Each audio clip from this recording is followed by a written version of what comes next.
everybody! Today we're going to talk about parallel lines in proofs.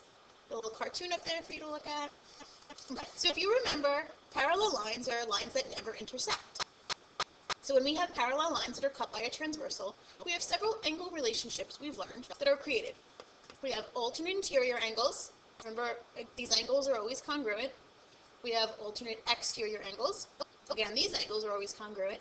And we have corresponding angles. Pairs of corresponding angles are always congruent. Okay, so now we're on to your notes. It says lessons 7 and 8, parallel line proofs, and you have some things to fill in. So these are the theorems that we're going to be using in our proofs.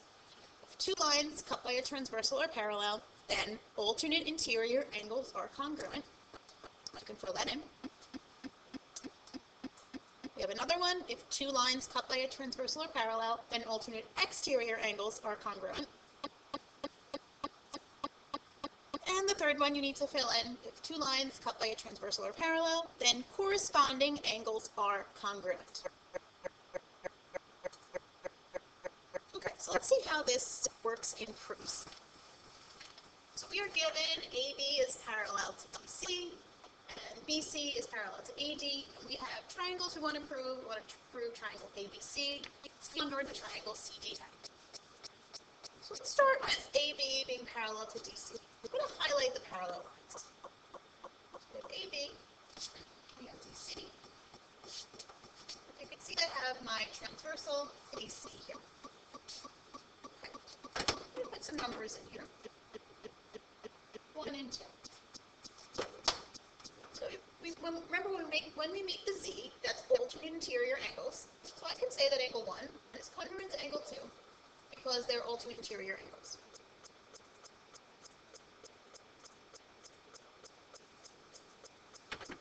Let's take a look at BC parallel to AD. Let's look at that. BC parallel to AD. Here's our transversal. I'm going to call this 3 and 4. Again, with alternate interior angles, we can say that angle 3 it is congruent to angle 4. When we run out of gibbons, we do reflexive AC. So I know that I can prove these two triangles congruent by angle side angle.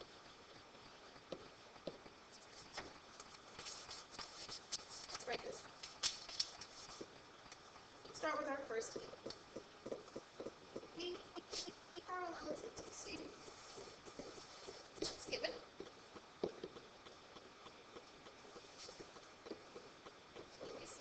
Call them 1 and 2. We're going to say angle 1 is congruent to angle 2. And then there's our theorem that we just wrote down. It's right up at the top of your paper. Two lines cut by a transversal are parallel, and alternate interior angles are congruent.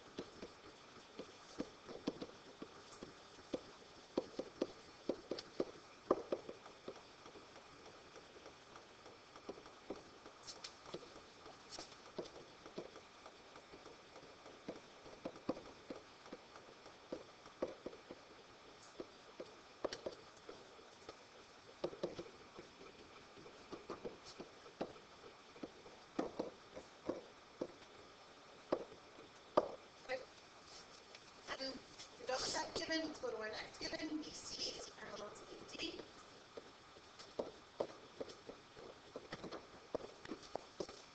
Reason it's given.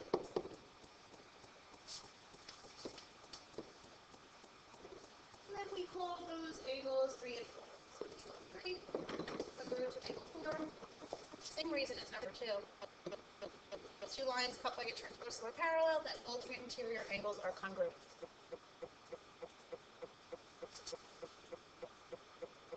Thanks, Mr. Enderly.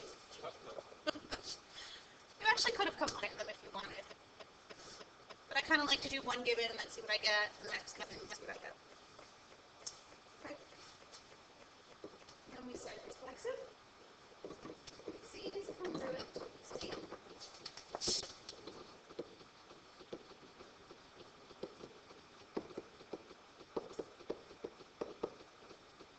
So now we have 3 things. We have what we need.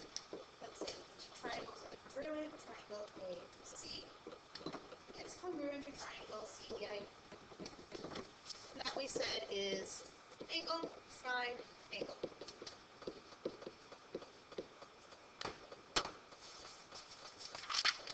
I'm going to go ahead and do the next proof with you. We are going to skip this one though and look at number 3, question number 3. Okay, so let's highlight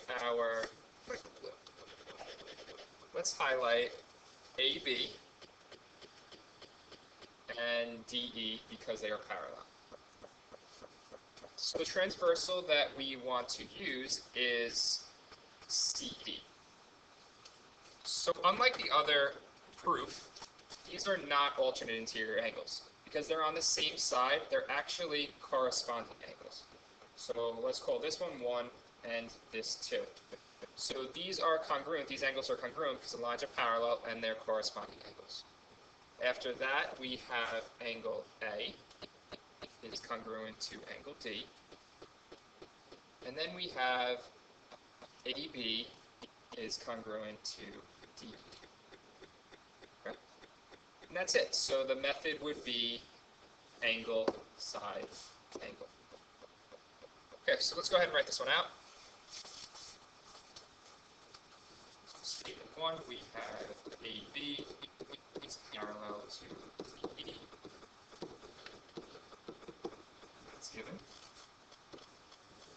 Statement 2, we said angle 1 was congruent to angle 2, but this time they were corresponding angles. So the reason is pretty much the same, except we'll swap alternate interior for corresponding. So if 2 lines cut by a transversal are parallel, then corresponding angles are congruent.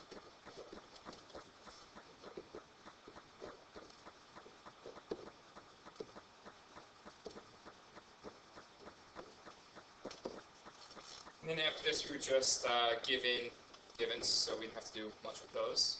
Angle A is congruent to D. That was given.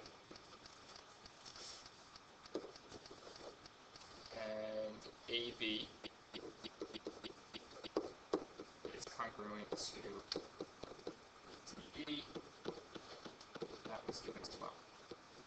So we have enough information where we can go ahead and prove these triangles congruent.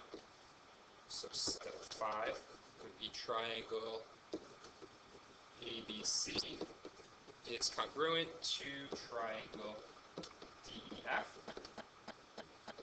And that was because of angle, side, angle. Okay.